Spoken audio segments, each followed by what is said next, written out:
na vile vilivyobarikiwa ni sababu ya watu kupata baraka kupitia hivyo, kwa utaratibu na njia ya kisheria ya kutaka baraka kupitia hivyo vilivyobarikiwa.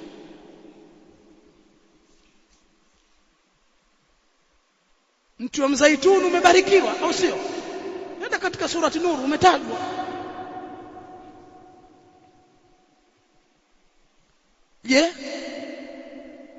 Namna ya kutaka baraka kupitia mti wa zaituni ni kwenda kujigaragaza kwa utafuta mzaituni, ukajibingirisha pale, ukajisugua, au ukachukua magome ya mzaituni ukayatia kwenye ndoo yako ya pesa dukani.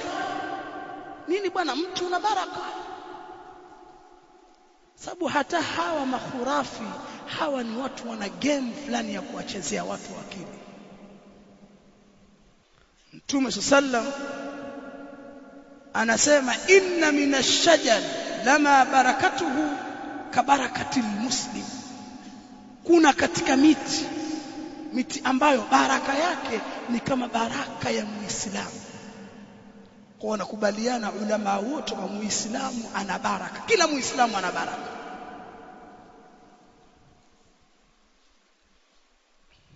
Na kuna miti ina baraka.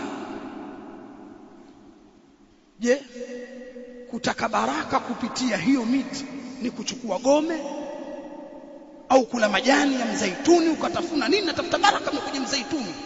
Ndio hivyo.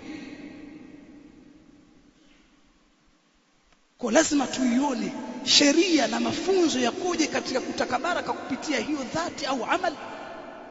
Tumeambiwa mwezi wa Ramadhani una baraka, si ndio? Au hatujaambiwa hivyo? Ni mwezi una baraka. Kuitafuta baraka ndani ya mwezi wa Ramadhani ni upi utaratibu wake? Lailatul Qadri ina baraka. Kutafuta baraka kwenye Lailatul Qadri ni kufanyaje? Tumeambiwa Al-Kaaba imebarikiwa. Mliwahi kumuona sahaba yoyote akaenda akajisugua kwenye Al-Kaaba atafuta baraka?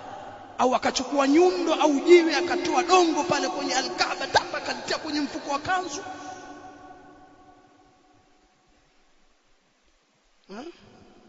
Kwa sababu Al-Kaaba ni mubarak, mshawahi kuona. Lakini leo tizama watu wa bid'a na masufi wanaminyana wafike pale wakajigusa tu na Al-Kaaba. Mtu anajigusa tu au andakata lile nini tambaa lile ya Al-Kaaba, sababu wamedanganywa na mashekhe wao wa kikhurafi, mashekhe wa bid'a, ahlul ahwa, watu wakaleleka hivyo.